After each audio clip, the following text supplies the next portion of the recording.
बहुत हो गई बेइज्जती, अब हमास को धरती से मिटना होगा। फिर भड़का इजराइल, दे दी खुली धमकी। आम लोगों को सरेआम मार रहे हमास के आतंकी, अमेरिका और इजराइल ने दी आखिरी चेतावनी। गाजा में फिर शुरू हो सकता है युद्ध, इजरायली रक्षा मंत्री ने किया ऐलान। ट्रंप ने भी धमकाया। इजराइल फिर से भड़क गया है, अमेरिका भी धमका रहा है। क्या अब हमास का अंतिम समय आ गया है?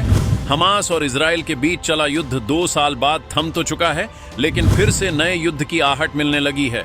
हमास ने इजराइल को 20 जिंदा बंधकों को सौंप दिया है, जबकि 6 मृत बंधकों के शव भी दिए गए हैं।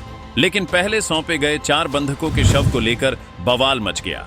इजराइल ने दावा किया है कि उनमें से एक शव फिलिस्तीन के नागरिक का है, जिसके बाद से इजराइल फिर से भड़क गया है। इजराइल के नेशनल सिक्योरिटी मिनिस्टर ने हमास को धमकी दी है और कहा है कि हमास को अब धरती से मिटा देंगे। इजराइल के रक्षा मंत्री इजराइल काट्ज ने चेतावनी दी है कि अगर हमास ने सैन्यीकरण नहीं छोड़ा और सभी बंधकों के शव नहीं लौटाए तो इजराइल फिर से लड़ाई पर उतर जाएगा। वहीं दूसरी ओर अमेरिका के राष्ट्रपति डोनाल्ड ट्रंप का भी बयान गया है।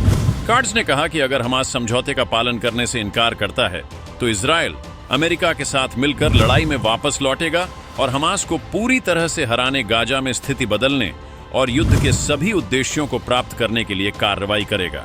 ट्रंप ने भी अब इशारा कर दिया है कि हमास को फिर से ठोकना शुरू करो। ट्रंप ने कहा कि अगर हमास समझौते का पालन नहीं करता है तो इजरायली प्रधानमंत्री बेंजामिन नेतन्याहू को सैन्य कार्रवाई जारी रखने की आजादी दी जा सकती है। संयुक्त राज्य अमेरिका के राष्ट्रपति डोनाल्ड ट्रंप और नेतन्याहू ने गाजा में शांति की बातें की और दोनों मुल्कों के बेहतरीन भविष्य की कस्में खाईं। लेकिन कुछ ही दिन में अमेरिकी राष्ट्रपति को फिर से गाजा में हमले की धमकी देनी पड़ रही है। अब माना जा रहा है कि यह समझौता बस नोबेल पुरस्कार तक ही था। ट्रंप को नोबेल नहीं मिला और इजराइल को उसके बंधक मिल चुके हैं। ऐसे में फिर से इजराइल हमास को दहला सकता है। इजराइल के हाथ में हमेशा ये पावर है कि वो फिलिस्तीन के कब्जे वाली 42% जमीन पर बम बरसा सकता है। बस अमेरिका के इशारे की देर है। ट्रंप ने हमास के बारे में बात करते हुए कहा है, जैसे ही मैं कह दूं, इजरायली बल सड़कों पर लौट सकते हैं।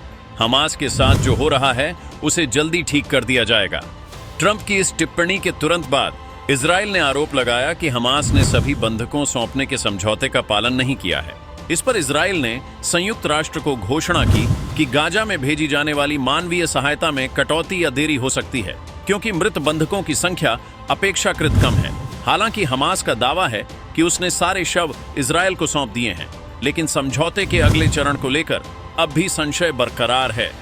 इजराइल की ओर से कहा गया कि सैकड़ों ट्रकों के लिए गेट खोलने के कुछ ही पलों बाद हमास जल्दी से अपने जाने पहचाने तरीकों पर लौट आया।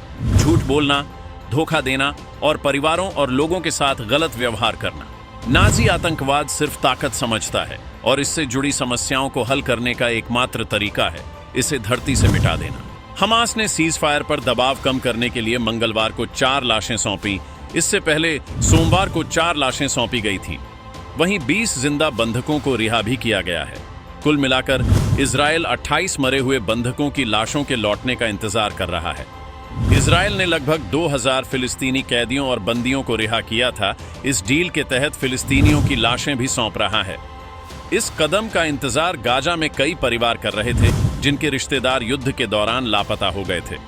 सेना ने कहा कि national institute of forensic medicine में जांच के बाद हमास द्वारा इजराइल को सौंपी गई चौथी लाश किसी भी बंधक से मेल नहीं खाती। यह किसकी लाश थी, इस बारे में तुरंत कोई जानकारी नहीं मिली। इजरायली प्रधानमंत्री बेंजामिन नेतन्याहू ने बुधवार को पहले मांग की थी कि हमास बंधकों की लाशें लौटाने के बारे में अमेरिकी राष्ट्रपति डोनाल्ड ट्रंप द्वारा लाए गए सीज फायर डील में बताई गई शर्तों को पूरा करे। इसी बीच गाजा में हमास और अन्य विरोधी समूहों के बीच हिंसक टकराव भी हुए हैं, जिनमें एक सार्वजनिक फांसी का मामला भी सामने आया।